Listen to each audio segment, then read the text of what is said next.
আসসালামু আলাইকুম রহমতুল্লাহি ওয়া সম্মানিত দর্শক, ডক্টর মোহাম্মদ ইউনূসের কার্যকাল আর কতদিন? তিনি কি আগামীতে যে ফেব্রুয়ারিতে নির্বাচন হচ্ছে সেই নির্বাচন সুষ্ঠুভাবে করতে পারবেন? তারপর নির্বাচনের পরে কি তিনি তার পেশায় ফিরে যাবেন, নাকি যারা নির্বাচিত হবে তাকে কৃতজ্ঞতাবশত প্রেসিডেন্ট পদে বা অন্য কোনো সম্মানজনক পদ তৈরি করে? আমাদের দেশে তো এখন ইদানিং যেটা হয়েছে যে এনভয় এমিরেটার্স বিশেষ দূত এরকম কিছু একটা করে ফেলা হলো প্রেসিডেন্টের পদমর্যাদায়। তিনি ঘুরতে থাকলেন সারা দুনিয়াতে।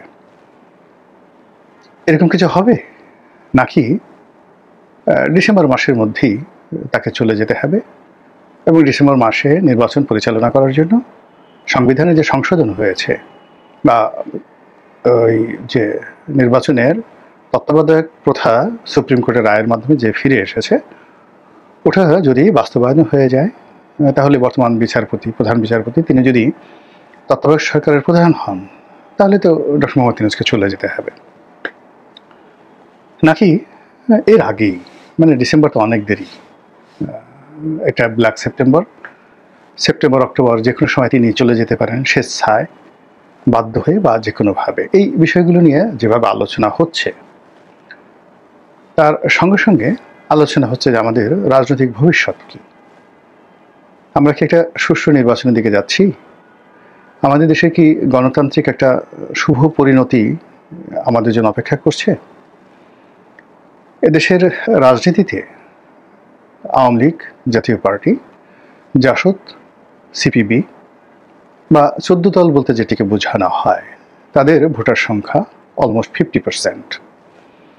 এই 50% ভোটারদেরকে আমরা মাইনাস করে, একেবারে অ্যাবসলিউটলি মাইনাস করে, বাকি যে 50% ভোটার আছে তাদেরকে প্রাইমা ফেসি করে আমরা একটি নতুন ধারার গণতন্ত্র, নতুন ধারার একটি শাসন ব্যবস্থা, এটিকে আমরা গড়ে তুলব, যেটা একসময় প্রাচীন রোমে ছিল। অর্থাৎ এখন আওয়ামী লীগ যারা আছে তারা দ্বিতীয় গ্রেডের নাগরিক হবেন, তাদের পাসপোর্ট থাকবে কিন্তু ভোটার আইডি কার্ড থাকবে না, তারা দ্বিতীয় শ্রেণীর নাগরিক হিসেবে থাকবেন, রাষ্ট্রীয় সুযোগ সুবিধা পাবেন কিন্তু ভোট দিতে পারবেন না, যারা আওয়ামী লীগ করেছেন। আর যদি যারা, যাকে বলা হয় একটা কমিশন হলো, সেই কমিশনে তারা তওবা করলো, তওবা কমিশন, এবং বললো জীবনে আমরা আর কখনো জয় বাংলা, জয় বঙ্গবন্ধু বলবো না। আমরা এই দেশে যে নতুন পরিবর্তন হয়েছে সেই পরিবর্তনে আমরা নাগরিক হিসেবে থাকবো এবং কোনো অবস্থাতেই আওয়ামী লীগের রাজনীতির সঙ্গে জড়াবো না। তো সেক্ষেত্রে তাদের প্রথম শ্রেণীর নাগরিকত্ব দিয়ে এই যে 50% যে জনগণ, এটার সংখ্যা বাড়ানো যেতে পারে। এনিওয়ে, এগুলো জাস্ট কথার কথা। কিন্তু কথার কথা হলেও আমাদের বাংলাদেশে অসম্ভব সব ঘটনা ঘটে। একটা সময় ডক্টর মুনতাসির মামুন ৭১ টেলিভিশনের একটা টক শোতে বলেছেন যে এই বাংলাদেশ সব সম্ভবের দেশ 2015 বা 16 সনে। এখানে আগামীতে যদি স্বাধীনতা বিরোধীরা ক্ষমতায় আসে এবং তারা যদি মুক্তিযোদ্ধাদের বিচার করে, কাঠগড়ায় দাঁড় করায় এবং তাদেরকে মুক্তিযুদ্ধ করার জন্য তাদেরকে ফাঁসিতে লটকায়, জেলখানাতে ঢুকায়, তাহলে তিনি অবাক হবেন না। তো 2014-15 সনে ডক্টর মুনতাসির মামুনের মতো এমিনেন্ট যারা বুদ্ধিজীবী, তারা যেটা বুঝতে পেরেছিলেন সেটা 10 বছর পরে এই বাংলাদেশে কতটা বাস্তব ঘটেছে, যেটা বলার মতো না। আবার এখন অনেক বুদ্ধিজীবী আমাদের দেশে, তারা হয়তো অনেক কথাবার্তা বলছেন, আপনার কাছে এটা মনে হতে পারে অসম্ভব একটা বিষয়, হয়তো ভবিষ্যতে হবে না। কিন্তু আল্লাহ রাব্বুল আলামিন যারা বুদ্ধিজীবী, জ্ঞানী, দার্শনিক, তাদের মনোমস্তিষ্কে একটা জাতির কখনো কখনো 100 বছরের, কখনো কখনো 1000 বছরের পূর্বাভাস দিয়ে দেন। আপনি দেখুন এখন আমাদের দেশে যে আগের জমানার যে সকল দার্শনিক ছিলেন, খনার বচনের কথা চিন্তা করেন, চাণক্যের কথা চিন্তা করেন, কিংবা ধরুন রবীন্দ্রনাথ, বঙ্কিম, শরৎচন্দ্র, রাজা রামমোহন রায়, তাদের কথাগুলো যদি স্মরণ করেন, মনে হবে আজকের এই দিনে এই ঘটনা ঘটেছে এবং আপনার জন্য এই কথাগুলো তারা লিখে রেখে গিয়েছেন। এরকম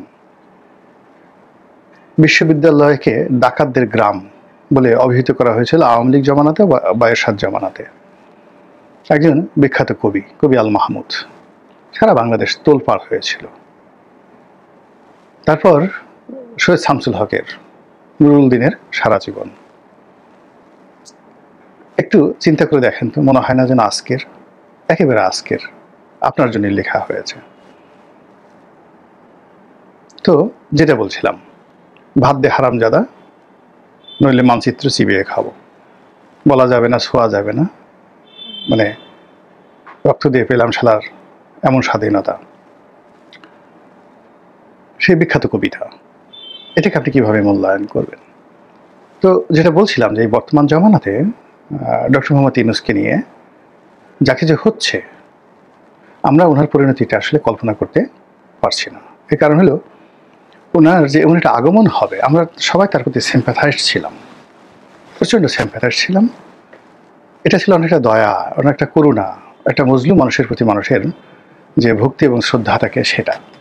কিন্তু তিনি রাষ্ট্র ক্ষমতায় বসবেন, প্রধানমন্ত্রীর বাসভবনে থাকবেন এবং দেশে যাকে বলা হয় তত্ত্বাবধায়ক সরকারের প্রধান হবেন, এটা কি আমরা কখনো কল্পনা করেছি? আমরা কিন্তু সেটা কখনো কল্পনা করিনি। আমরা যেহেতু কল্পনা করিনি, ডক্টর মোহাম্মদ ইউনূসও কিন্তু কল্পনা করেননি। ফলে তার জীবনে যা কিছু ঘটেছে অপ্রত্যাশিত, এবং এই যে ঘটনাগুলো ঘটানোর জন্য তিনি যেভাবে পূর্ব প্রস্তুতি নিতে পারেননি, এখন চলমান সময়কে পরিচালনার জন্য তার না আছে অভিজ্ঞতা, না আছে পূর্ব প্রস্তুতি, ফলে যা হবার তাই হচ্ছে। দ্বিতীয়ত, বিনা পরিশ্রমে এবং আনএক্সপেক্টেডলি যখন কোনো যাকে বলা হয় দামি জিনিস আপনার কাছে আসে, সেটা সিংহাসন হোক কিংবা সেটা স্বর্ণরূপা বা অন্য কোনো ধাতব, মূল্যবান ধাতব হোক, হীরামণি মুক্তা জহরত হোক, আপনার কাছে বিশ্বাস করেন এগুলোর কোনো মূল্য নেই। আপনার কাছে একটা চটপটির যে মূল্য, এক পিস পুরীর যে মূল্য, বিশাল একটা কোহিনূর হীরার ঠিক অমনি মূল্য হবে যেটি রাস্তায় আপনি সেটিকে কুড়িয়ে পান। এখন যারা রাষ্ট্র ক্ষমতাতে এসেছেন বা রাষ্ট্র ক্ষমতা পরিচালনা করছেন, each and everybody, they don't have any sacrifice, they don't have any courage to handle it, to operate it. এটা তাদের নেই, তাদের কোনো পূর্ব প্রস্তুতি নেই, অভিজ্ঞতা নেই, টপ টু লো।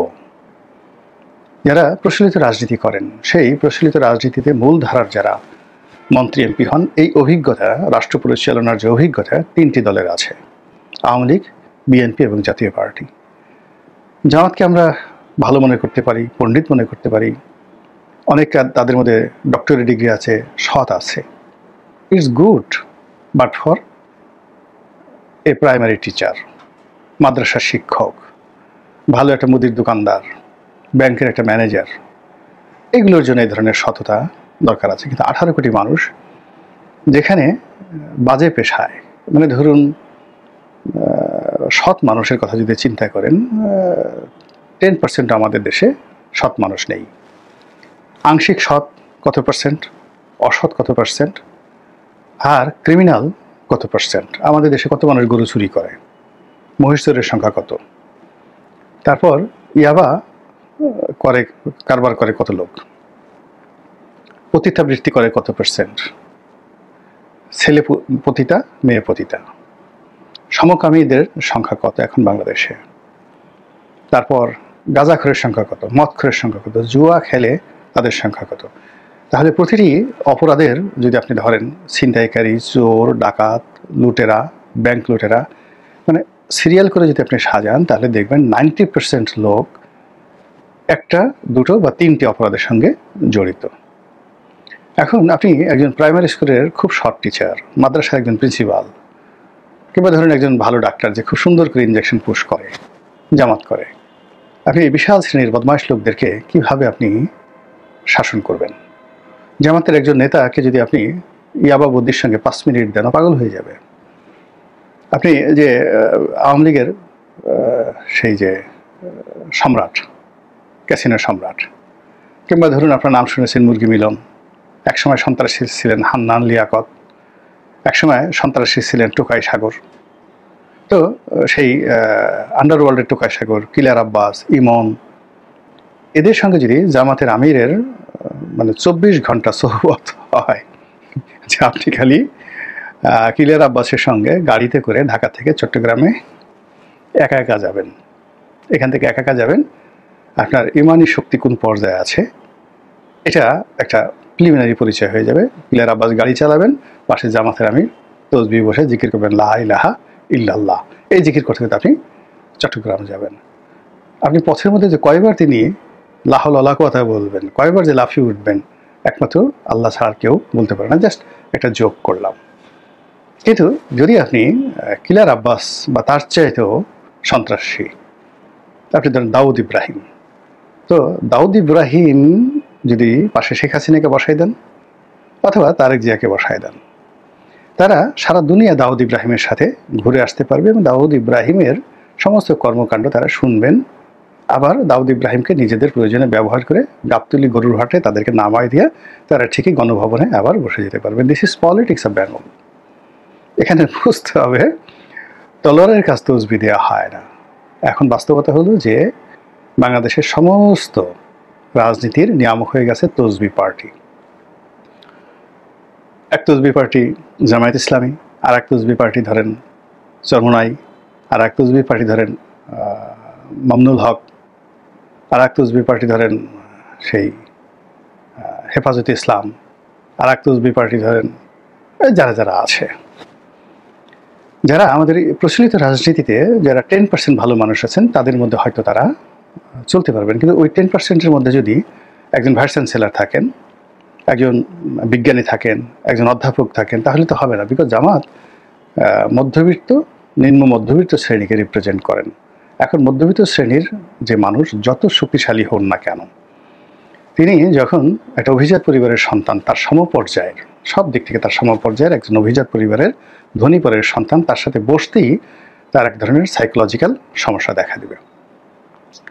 এখন বাস্তবতা হলো যে বাংলাদেশের যে পরিবর্তিত পরিস্থিতি, এখানে সব কিছু জামাত নিয়ন্ত্রণ করছে প্রশাসনের সহযোগিতায়, দেশি বিদেশি বন্ধুদের সহযোগিতায় এবং এখন যারা রাষ্ট্র ক্ষমতায় রয়েছে তাদের সহযোগিতায়। আর এই কাজ করতে করতে ডক্টর মোহাম্মদ ইউনূস এবং তার যারা সহকর্মী রয়েছেন তাদের ভাগ্য, তাদের পরিণতি এটাও জামাতের উপর নির্ভর করছে। ফলে চিন্তা করুন যে আপনি একটা সাগর পাড়িয়ে দিচ্ছেন একটা নৌকাতে করে, যে মাঝি সে কখনো নৌকা চালায়নি, আর যারা যাত্রী তারা কখনো নৌকায় চড়েনি আর সাঁতার জানে না। বোঝার চেষ্টা করেন, একটু পরে এই 4-5 গজ এখানে কোমর পানি পার হয়ে যখন গলা পানিতে নৌকা গেল, হঠাৎ করে দেখলেন যে নৌকার মধ্যে 4-5টা ফুটো হয়ে গেছে, পানি ঢুকছে। তখন মাঝি মোল্লার অবস্থা কি আর যারা যাত্রী তাদের অবস্থা কি? এখন বাংলাদেশের সার্বিক অবস্থা ওইরকম দাঁড়িয়ে আছে। যারা ডক্টর ইউনূসকে পরিচালনা করছেন তারা, আর ডক্টর ইউনূস যাদেরকে পরিচালনা করছেন তারা সবাই মিলে সেই নৌকার মাঝি মাল্লা যাত্রীদের মতো হয়ে পড়েছে, যারা কখনো নৌকায় চড়েননি, কখনো নৌকা চালাননি, তারা সাঁতারও জানেন না। এই অবস্থায় নৌকায় পানি উঠতেছে। মহান আল্লাহ আমাদেরকে রক্ষা করুন।